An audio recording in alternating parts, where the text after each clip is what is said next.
Hello, and welcome to this quick presentation of the Jammber business model.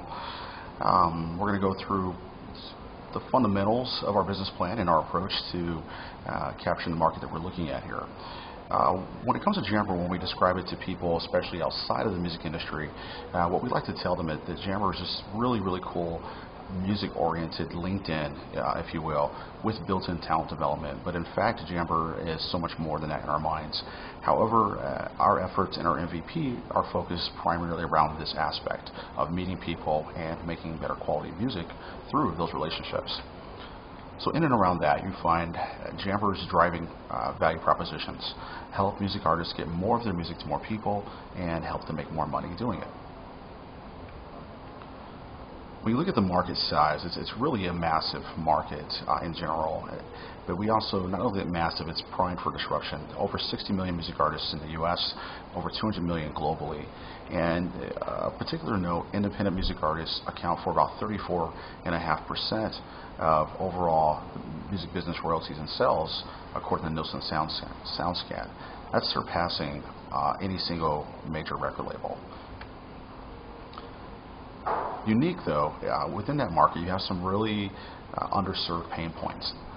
Number one, in our mind, there's no clear destination brand in the post-MySpace era where you can go to meet and collaborate with not only music artists but also the other people who make you successful as music artists and their various levels of subject matter expertise. Craigslist currently is the traffic leader for music personals in the US. Also, record labels have shifted away from talent development and focus more on talent discovery, which has left a lot of aspiring music artists without anywhere to go for those early days in their career. And then streaming services and content sites, things like the App Store or SoundCloud, they've really disrupted the monopoly the record labels once had on distribution. So there's no reason why music artists can't share more of their music. As we tried to productize this experience, we in our own minds felt that we should really focus on usability, minimalism, beauty, and social connectivity. And those are the driving guiding principles for Jammber Web and our mobile products. Within the pain points that we have, we wanted to make sure also that the features we delivered directly served those primary pain points. The pain points, again, around collaboration. It takes, when you're a music artist, you can't just be everything to all things.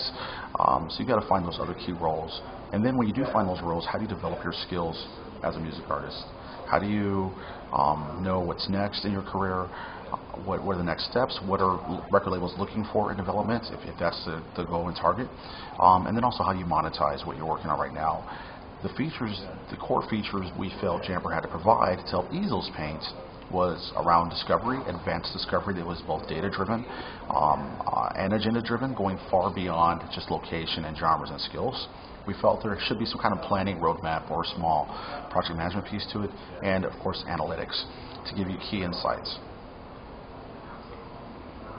Every business needs to make money, and in our case, we felt that Jammber, even though most companies, it really makes sense to focus on one revenue model, Jammber has an opportunity for two very closely related models. The first one, as we look at a freemium type of service based on subscription revenue, it just makes sense then to have premium services at a small monthly fee. Things like increased storage, advanced features, artist development tools, maybe more advanced collaboration tools, and then revenue sharing. When members cross-sell services, if you perhaps download a beat from another producer, or maybe you're a studio musician, as we evolve as a platform, making it really easy to cross-sell those services to each other in the network, and Jammber would collect a small fair percentage of that. Publishing is an obvious opportunity there as well. Not so much focus here on the revenue.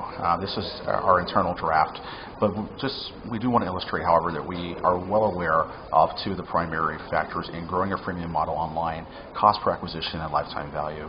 And in our minds, looking at that funnel with a very focused mindset and being disciplined about tracking these numbers early on.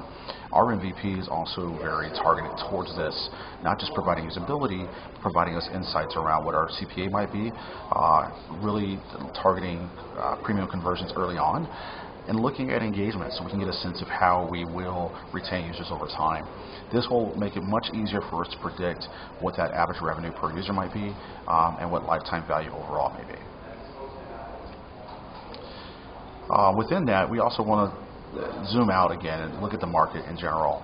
We have so many music artists, as we talked earlier, but really no clear leader. And we decided to look at the competitive landscape across two axes: artist development and marketing platforms. And what you'll find is, while there are a lot of music sites out there, SoundCloud, Bandpages, Reverb Nation, Musician Finder, Music to Deal, most of them really focus on providing values to music artists when they already have music to share with the world. We call them in the post-content sector. However, Jammber is focused on what we believe is a more acute and broad pain. That's how do I create more and better quality music. That's along the artist development aspect of it. No, we believe that this particular pain is completely underserved, and that's what we're going to focus on. Thank you for your time, and this is the general business model in and around Jammber.com.